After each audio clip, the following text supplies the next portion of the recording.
dibayar. Yang bawa siapa? Laki-laki. Supaya ibu nggak kepisah sama saya, gimana pilihannya? Ibu meluk saya atau ibu peluk? Kalau ibu meluk saya, peluk dari belakang.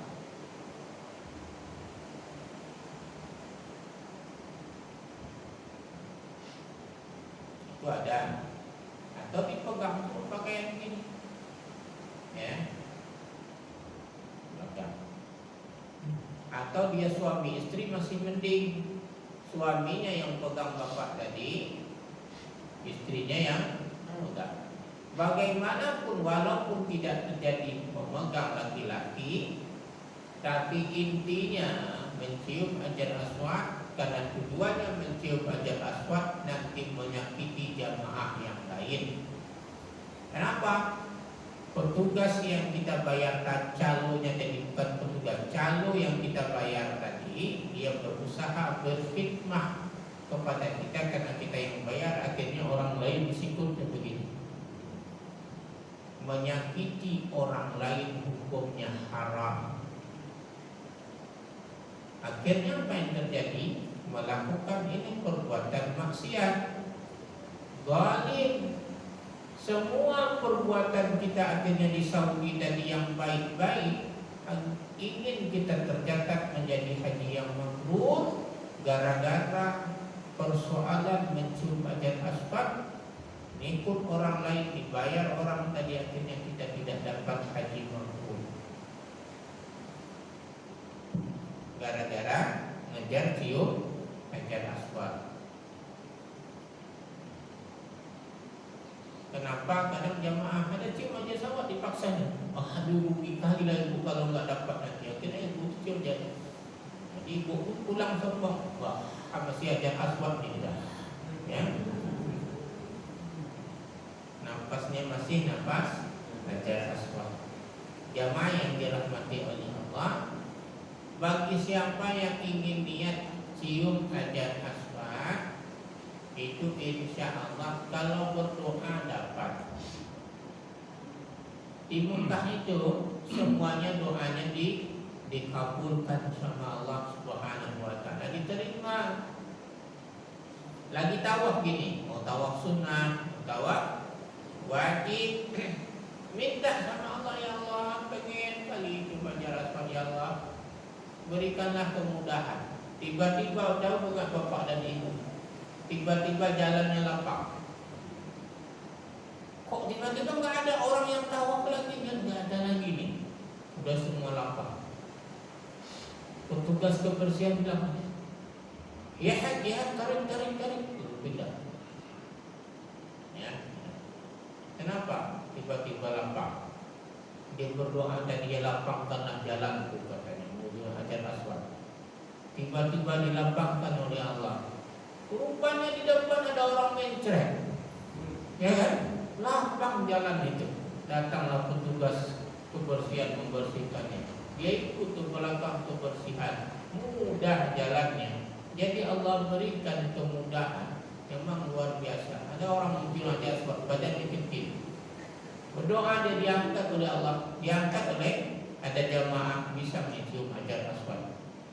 Jadi jangan paksakan perbuatan yang sunnah yang membatalkan nanti kita menjadi haji yang mabrur. Apa rukun haji yang perlu kita ketahui? Rukun haji ada berapa? Yang berangkat haji,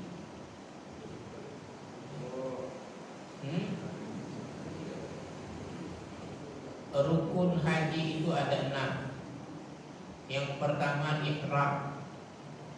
Ihram itu masang niat. Hajinya untuk siapapun diri sendiri. Nawaitul hajja wa ahramtu biha lillahi ta'ala. Kalau umrah, nawaitul umrata wa ahramtu biha lillahi ta'ala. Sengaja aku haji dan berihram dengannya karena Allah Ta'ala. Kemudian yang kedua, wukuf di padang Arafah. Nah ini wukuf di padang Arafah ini luar biasa.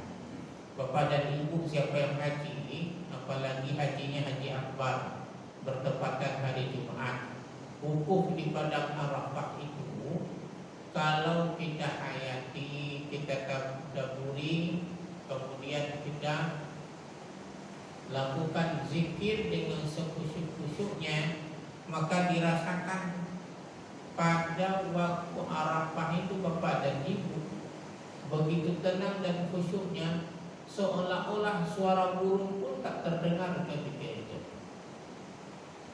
Karena malaikat itu betul-betul mendekat kepada orang yang wukuf di Arafah. Maka kata Aisyah radhiyallahu anha, dari hadis itu dijelaskan bahwa waktu yang paling banyak ketika hamba Allah manusia dibebaskan dari siksa neraka adalah hari Arafah. Maka siapa yang berangkat haji jangan banyak selfie. Ini nanti lagi zikir cuma 3 kali, fotonya yang banyak. Ya, bagi baca Quran banyak. Jadi banyakkan zikirnya. Zikir yang utama, zikirnya diantaranya adalah la ilaha illallah wahdahu la syarikalah lahul mulku wa lahul hamdu yuhyi wa yumiit wa huwa ala kulli syai'in qadir. Kalau bisa baca minimal 100 kali. Itu minimalnya. Baca sebanyak-banyaknya. Karena fadilah zikir ini Nabi mengatakan afdalu qultu ana wa nabiyyuna min qabli, sebaik-baik zikirku dan nabi-nabi sebelum aku adalah la ilaha illallah wahdahu la syarikalah lahul mulku wa lahul hamdu yuhyi wa yumiit wa huwa ala kulli syai'in qadir. Jadi Nabi Muhammad bersabda, zikir terbaik nabi-nabi itu aku dan nabi sebelum aku adalah zikirnya la ilaha illallah wahdahu la syarikalah sampai. Jadi itu perbanyak terus zikirnya dan mohon kepada Allah kebaikan dunia dan akhirat. Jadi siapa yang berangkat haji tahun ini, kami titipkan doa. Siapa yang sudah mendaftar di antara kami, siapa yang belum mendaftar, ingatlah wajah-wajah jamaah Masjid Baitur Rahman ini. Ya.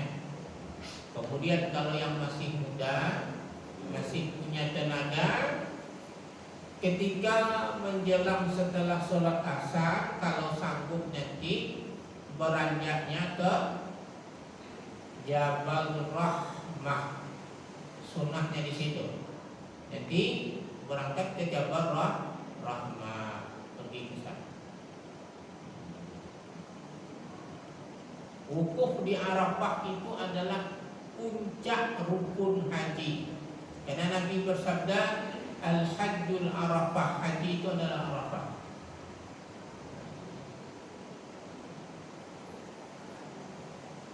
Walaupun orang sesak nafas, jantung, ya, dibawa ke sana itu dalam keadaan pakai oksigen. Wukufnya di mana? Di dalam Abdullah.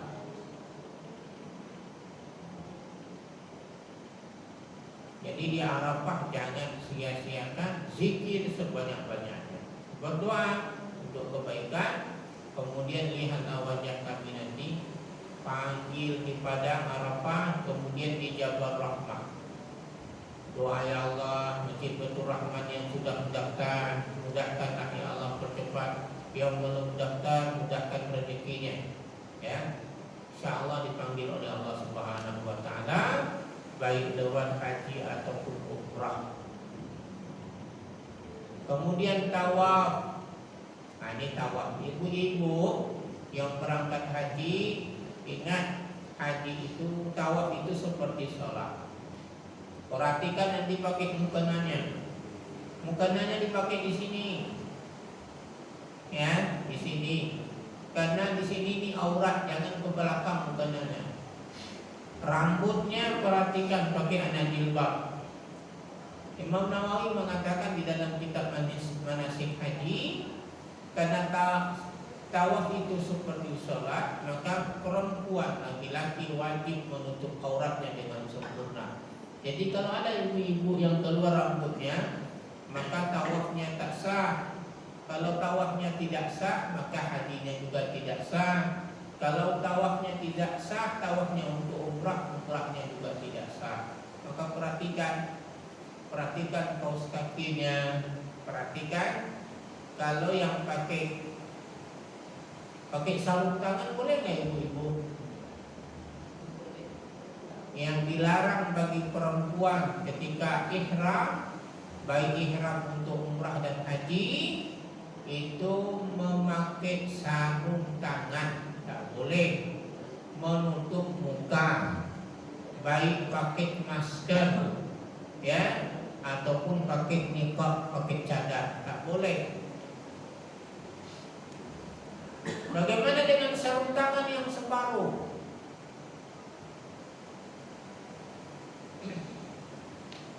Tidak dianjurkan. Ibu-ibu tidak dianjurkan pakai sarung tangan yang separuh, karena aurat. Nah ini aurat. Ibu-ibu, auratnya di sini. Ini batasan auratnya. Beli manset, tutup samping pergelangan tangan ini. Yang ini terbuka, tidak masalah. Jadi ada sarung tangan separuh. Sarung tangan separuh. Yang ini dianggap aurat, ini tidaknya, ini juga yang begini. Jadi tidak mesti yang dilarang pakai sarung tangan semua ditutup ini tidak boleh. Kalau dilakukan secara sengaja itu kena dam. Dam itu denda. Dendanya apa? 1 ekor kambing. 1 kali pelanggaran. Jadi perhatikan ketika tawaf. Jadi yang perhatikan yang seperti ini ya. Kemudian sa'i. Sa'i itu dari Safa dan Marwah. Dari Safa ke Marwah sekali, dari Marwah ke Safa 2 kali. Maka ikut bimbingan manasik haji, jangan sombong. Ada orang yang sombong, wah untuk apa ikut manasik? Kenapa? Kalau sampai sana lari orang, lari kita katanya. Ya, kalau itu tujuannya mau lari ya silakan.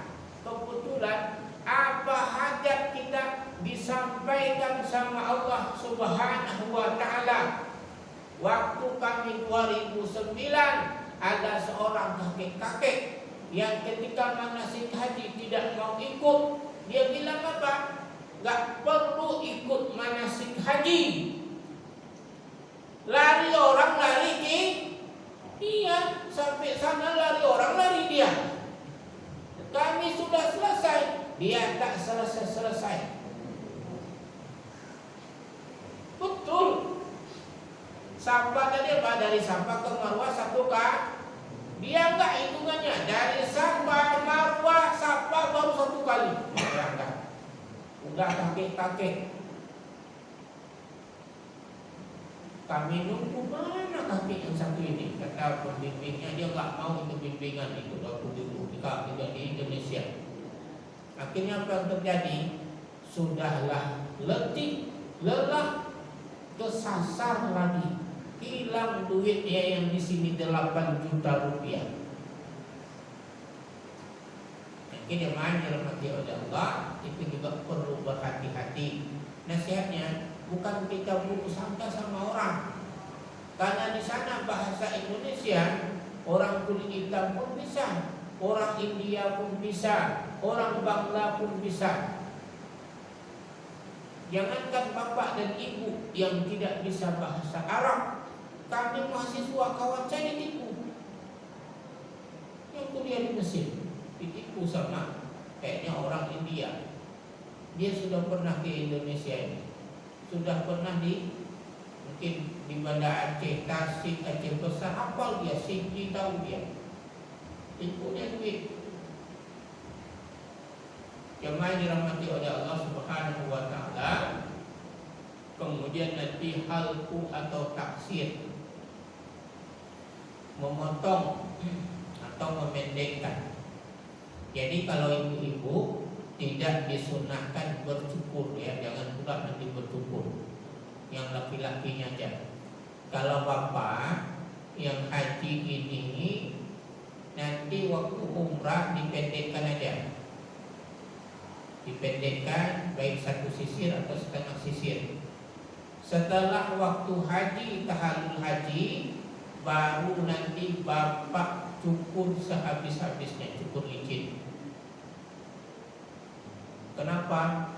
Keutamaan ini hanya bapak dapatkan sekali seumur hidup. Mungkin sekarang haji ini sulit sekali, sulit.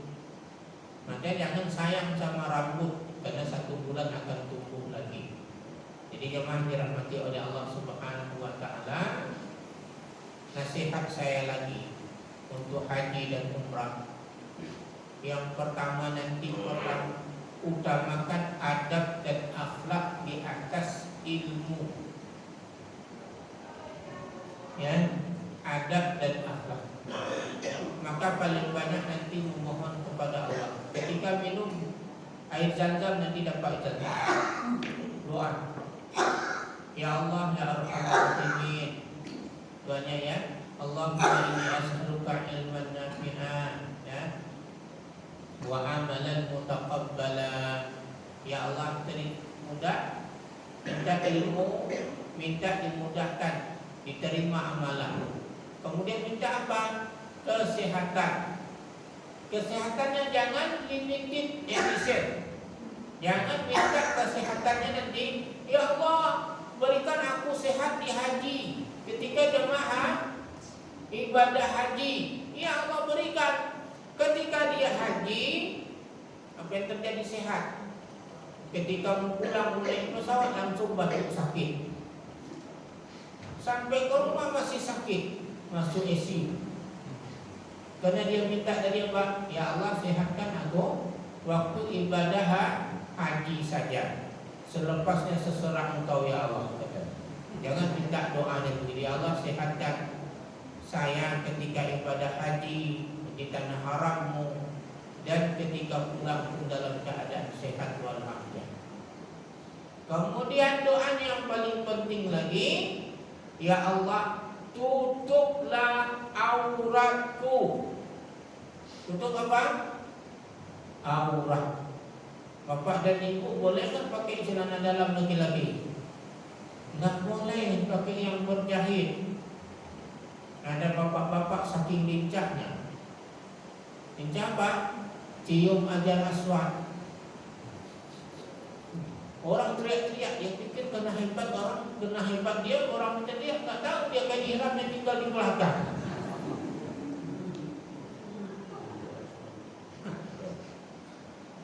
Ada juga ketika lontar jumrah Akabah kan padat itu hari pertama. Karena kita titiknya di situ semua.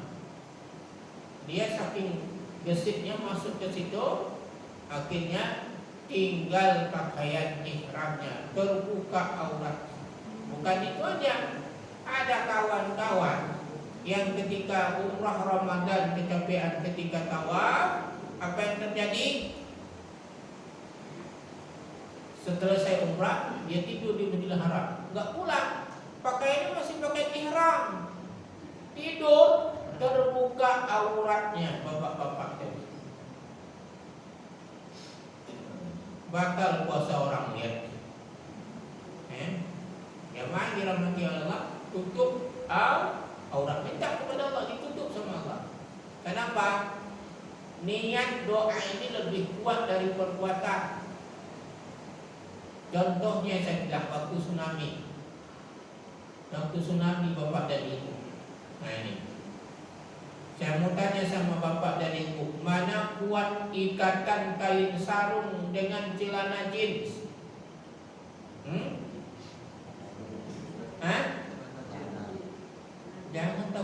jawab. Celana jin lebih kuat. Tapi beda ketika tsunami datang. Saya heran. Ada seorang akhwat, seorang ibu pakai sarung, hamil di bawah tsunami. Sarungnya tidak terbuka sama sekali. Ada seorang anak muda yang pakai celana jeans, bisa kebuka celananya itu, keluar kemaluan. Itu artinya apa? Allah muliakan dia ketika dia meninggal dunia, sebagaimana Allah muliakan dia ketika dia hidup. Itulah orang-orang yang menjaga auratnya ketika hidup. Jadi niatnya tadi. Maka bapak dan ibu begitu juga. Kita nggak tahu nih kondisi negeri kita ini. Ketika kita tidur, maka niatkan. Walaupun jilbab kita buka, bapak dan ibu, kita di samping suami tidur, ya, nggak mungkin pakai jilbab, pakai cadar, pakai sarung tangan, pakai kaos kaki. Bang jangan sentuh, bukan mahramnya. Mungkin ya kan, suami sendiri, kan nggak mungkin. Ya mohon maaf, kadang kita nggak pakai pakaian. Ya ada pakaian dalam, pakai ini, ya karena dekat suami. Tapi niatkan ya Allah, kalau terjadi sesuatu tutup auratku. Dan jadi apa? Tiba-tiba gempa bumi, longsor, kejadian, kebakaran, kan mungkin kita nggak tahu. Maka minta kepada Allah, ya Allah tutup auratku ketika aku hidup sampai meninggal dunia. Ketika meninggal dunia walaupun ditimpa bangunan, Allah tutup aurat kita dengan sebaik-baiknya. Minta kepada Allah, niat itu lebih kuat. Kemudian yang kedua, nah ini nggak kalah penting. Ya Allah tutup aib-aib saya. Aib itu apa namanya? Sesuatu kalau dinampakkan sama Allah kita malu. Buruk itu aib, nggak elok dilihat orang. Indah. Ya Allah tutup aib saya. Saya kalau di Indonesia ini gini-gini kelakuan saya. Di sini jangan nampakkan ya Allah. Nah, tutup aib. Karena sampai di sana mohon maaf Bapak dan Ibu, macam-macam terjadi. Ada jamaah haji, orang kompleks saya bilang, Ustaz, ada satu jamaah. Itu namanya sampai sekarang dinamakan dalam kelompok hajinya. Dan ada reunian haji, namanya haji nenek. Bapak-bapak, yang diperhatikan apa? Nenek perempuan. Sampai di depan Ka'bah. Kenapa? Kelakuan dia di Indonesia Allah tidak tutup aibnya, sampai ke Mekah pun Allah buka aib. Kenapa? Karena tidak bertaubat. Tidak dia minta ketika minum tadi air zam-zam, ya Allah tutup aib saya, jangan nampakkan malu saya Allah. Termasuk aib di dalam rumah tangga. Rumah tangga apa salah satunya aib? Sering suami istri itu bertengkar. Waktu haji itu ada seorang kakek-kakek nenek-nenek bertengkar terus itu di kamar. Di kamar itu kan bukan milik kita, ramai kita sampai 8, sampai 6, sampai 4, tergantung kamar besar. Jadi seorang kakek-kakek sama nenek-nenek sudah umur di atas 60 tahun, dia cara ini memang bodoh ini kata kakek. Ya, nenek itu pun jawab, buka aibnya. Itu kalau di rumah itu memang begini kelakuan. Masya Allah, kita pun tidak enak mendengarnya karena kita orang yang di bawah. Secara umur kita lebih muda tapi kita tidak. Jadi minta nanti yang berangkat haji, minta ya Allah tutuplah aib saya bertobat ya Allah, jangan buka aib. Jadi jamaah yang dirahmati oleh Allah Subhanahu wa taala. Kemudian jangan ngurus orang lain. Tutup mulutnya, tutup matanya, tutup telinganya kalau orang tadi tidak minta diurus. Tapi kalau orang minta bantu, saya sendiri sudah merasakannya. Ada pernah saya cerita, waktu umrah keluar dari Raudhah, saya ngambil sendal. Apa yang terjadi? Saya lewat seorang kakek-kakek, saya lihat dia ngambil sendal. Dia lihat ngambil sendalnya, ngambil yang branded. Pas sendalnya bagus, dia pakai. Saya lihat di sini, saya udah sugan aja berburuk sangka. Pulang ke tempat ini, saya bilang sama kawan-kawan, ada seorang kakek-kakek tadi ngambil sendal yang mahal, kayaknya dia curi itu. Pas yang bagus, yang mahal, dia ambil. Akhirnya Pak, besok saya ke Masjid Nabawi lagi, masuk, sholat, berdoa. Pas nunggu sholat fardu, mau ke kamar mandi saya itu. Nah ini enggak saya bawa sendal, karena sendal di masjid itu kan bisa bawa ke dalam. Enggak saya bawa keluar. Saya hitung aja 1, 2, 3, 4, 5, 6, 7, 8, 9, 10 ini. WC-nya ada pintu ini keluar, saya hitung. Masuk lagi, saya hitung piannya 1, 2, 3, 4, 5, 6, 4. Ini sini saya duduk. Jadi dulu. Enggak, selesai ibadah mau pulang makan siang. Sendal saya kok nggak ada lagi sendal saya. Mana sendal ini? Kok nggak ada? Ini tadi tempat sendal nggak ada lagi. Duduk lagi saya istighfar, ingat apa lah dosa. Wah, teringatlah dosa semalam. Mengumpat seseorang kafir, memfitnah seorang kafir yang belum mungkin sendal dia, mungkin dia rapuh. Ya. Jadi saya mohon ya Allah, astagfirullahaladzim, ya Allah, ampunilah dosaku, sampaikanlah salam maafku kepada kaki yang sudah saya berusaha ya Allah, ampunilah ya Allah. Sudah selesai, amin ya Allah. Saya lihat ada di belakang, coba ya. Saya nggak punya sendal, ini sendal saya ambil pulang. Kawan-kawan yang semalam mendengar cerita buruk saya, saya kumpulkan lagi cerita. Kawan-kawan, semalam kan saya bilang ada kakek-kakek ngambil sendal. Hari ini saya tarik lagi. Itu hanya ucapan saya belaka, dosa. Maka jangan mengurus orang lain kalau tidak minta. Tapi kalau minta diurus, hanya pengalaman saya. Waktu sampai ke Mina, Bapak dan Ibu, hari lontar Jumrah Akabah yang pertama itu, ada orang lumpuh jamaah dari Sulawesi di kursi roda, udah bergetar gini, nggak bisa jalan. Siapa yang lewat depannya di rumahnya ditarik ke tangan begini. Pas saya lewat ditarik ke tangan saya. Kenapa Pak? Tolong, dari tadi saya minta tolong. Mau dibawa ke kamar mandi, buang air besar, ini udah sesak kali mau keluar, ini nggak ada yang tolong. Masya Allah. Ayo Pak, saya dorong cepat-cepat. Saya angkat, saya cebok. Saya nggak kenal dengan dia.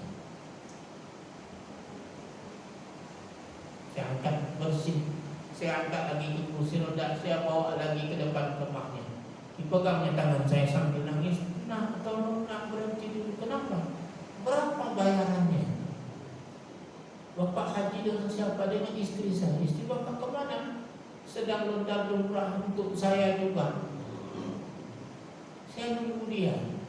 Tunggulah istri saya untuk saya bayar. Saya nggak pegang duit, nggak payah bayaran Pak. Begitulah yang terjadi. Bayangkan kalau itu orang tua kita, saudara kita. Maka kalau ada orang minta bantu, sanggup kita bantu, bantulah. Insya Allah mungkin itulah yang menyebabkan kita nanti haji mabrur dengan doa orang lain, bukan dengan doa. Jadi itulah pengalaman kita ketika di sana. Banyak pengalaman. Doa langsung diistijabahkan. Saya doa di depan Ka'bah, ya Allah, berikan tempat tinggal saya, tempat tinggal semusim haji di dekat Masjidil Haram. Habis saya berdoa langsung tergelepar. Waalaikumsalam. Abang senior dari Mesir, marganya Lubis. Mun, mana tinggal? Oh, di sini. Mau tinggal di sini enggak? Di mana? Di Rubat Mandailing. Apa artinya? Rubat tempat pelajar khusus orang Mandailing. Saya bukan Mandailing Aceh. Nggak bisa saya tinggal di situ bang, kan syaratnya harus orang Mandailing. Tenang aja, aku kasih kau marga Lubis. Katanya ada. Jadilah marga Lubis sebentar situ. Masuklah saya.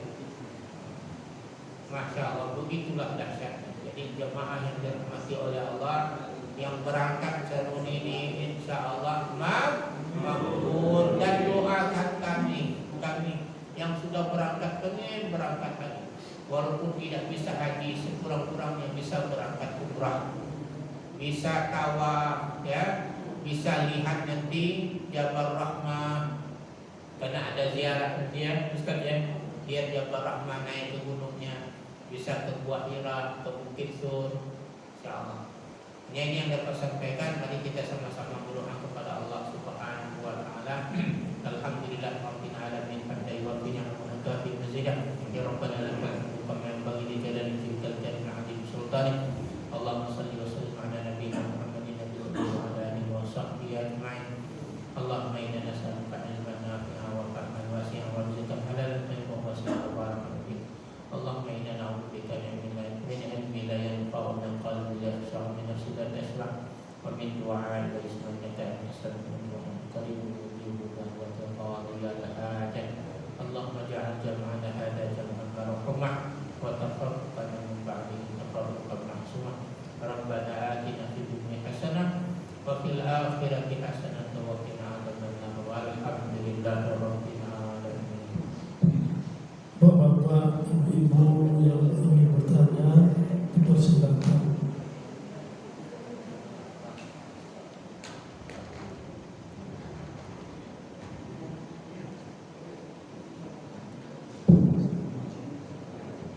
Assalamualaikum warahmatullahi wabarakatuh. Waalaikumsalam. Yang ingin saya tanyakan Ustaz, ini di luar dalam masalah haji. Pada satu tempat di masjid tersebut, imam yang biasa jadi imam di masjid kurang sehat, tapi nggak ada orang lain yang bisa jadi imam, terpaksa dia jadi imam. Cuma masalahnya dia duduk. Pertanyaannya, makmumnya berdiri apa duduk? Itu aja Ustaz. Jamaah, ya, nah, jangan ngantuk, ya. Karena kalau ngantuk dapat ujungnya, nanti salah menjabarkannya. Kalau ada imam yang duduk, gimana kita sholat? Apakah kita duduk padahal kita sehat walafiat? Apakah kita berdiri sementara imam duduk? Karena makmum itu mengikuti imam. Hadisnya ini ada beberapa kejadian sholat dengan Nabi. Ada yang ketika Nabi sholat, Nabi duduk, para sahabat duduk. Ada sahabat sih. Ada ketika Nabi sholat duduk, para sahabat berdiri. Maka di dalam mazhab Syafi'i, Imam Nawawi menegaskan bahwa yang terakhir kali dari hadis itu, kata Imam Nawawi membuatkan pendapat bahwa terakhir Nabi sakit sholat jadi imam duduk, jamaahnya sahabat berdiri. Karena ini yang terakhir kali yang dilakukan oleh sahabat, maka inilah menjadi poin pentingnya. Kalau imamnya sholatnya duduk, kita makmum tetap berdiri. Ya, tetap berdiri. Wallahu a'lam bishawab. Itu mazhab Imam Asy-Syafi'i. Ada lagi? Ada? Ya.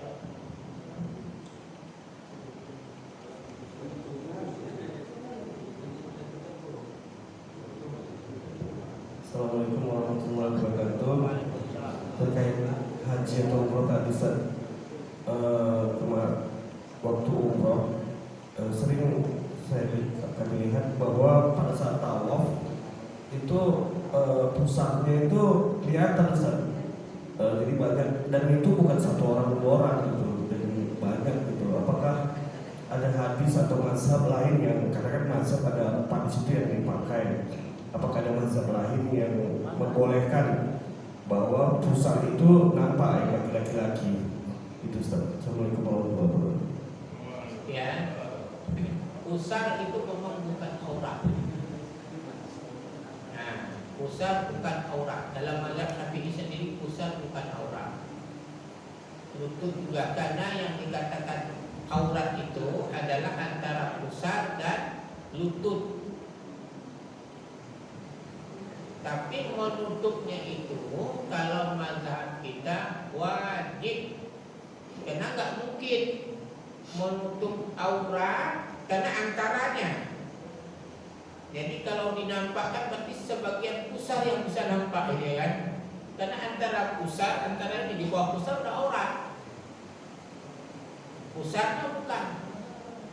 Maka tidak wajib menutup aurat kecuali menutup pusar. Nah, dengan lutut. Mazhab yang lain ada, mazhab yang lain ada. Mazhab yang lain memang lebih ngeri lagi. Ada seorang ustaz saya lihat di YouTube di Banda Aceh ngaji di warung kopi. Sebenarnya yang bilang pendapat yang kuat, aurat itu hanya depan sama belakang. Kemaluan depan sama belakang. Itu aurat yang kuat laki-laki. Kenapa? Karena ketika Nabi Adam diusir dari surga, yang ditutup oleh Nabi Adam itu aja katanya. Kalau seandainya aurat dari pusar sampai lutut, tentu Nabi Adam ngambil daunnya lebih besar. Nah, kita jawab di situ kan belum ada tukang jahit, ya kan? Dan itu waktu darurat. Iyalah Nabi Adam untuk yang perlu saja dulu. Itu kan darurat. Jadi kalau mazhab kita untuk pusat, perhatikan lebih sempurna dengan menutup lutut. Jadi kalau pakai mazhab lain memang tidak aurat, paha pun tidak aurat.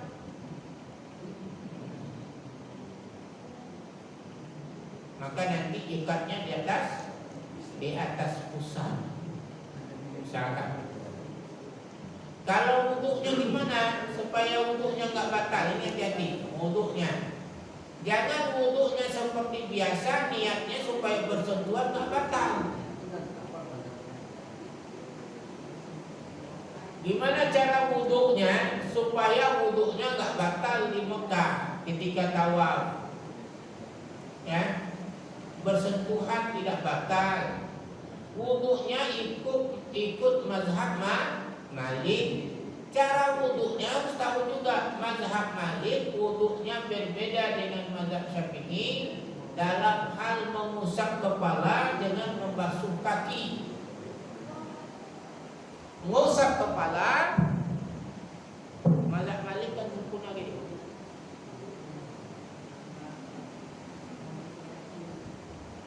Sempurna, ambil air, ikan, ya, sampai kemari. Kalau kaki jari depan ini dimasukkan tangan, ya. baru kita niat tadi di awal kita ikut mazhab Malik, maka bersentuhan dengan lawan jenis nanti tidak bakal wudhu kita. Jangan kita berwudhu dengan mazhab Syafi'i. Katanya, disiramnya aja kaki, saya ikut mazhab Malik, nggak bisa.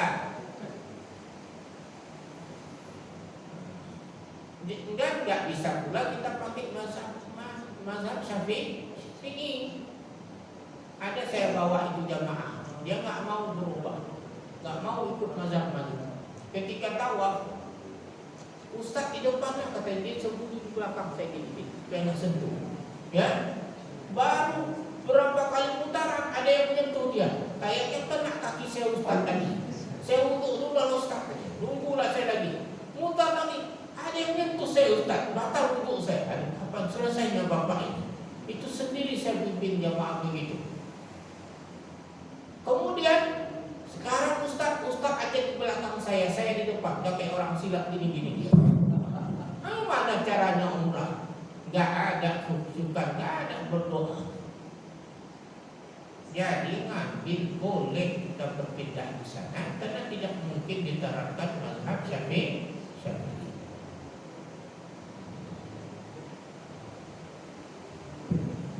Ada lagi? Lepas.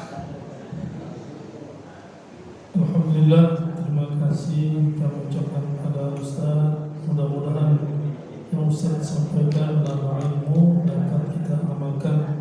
Demikian mari sama kita tutup acara ini dengan mengucapkan lafaz Alhamdulillah Rabbil Alamin. Assalamualaikum warahmatullahi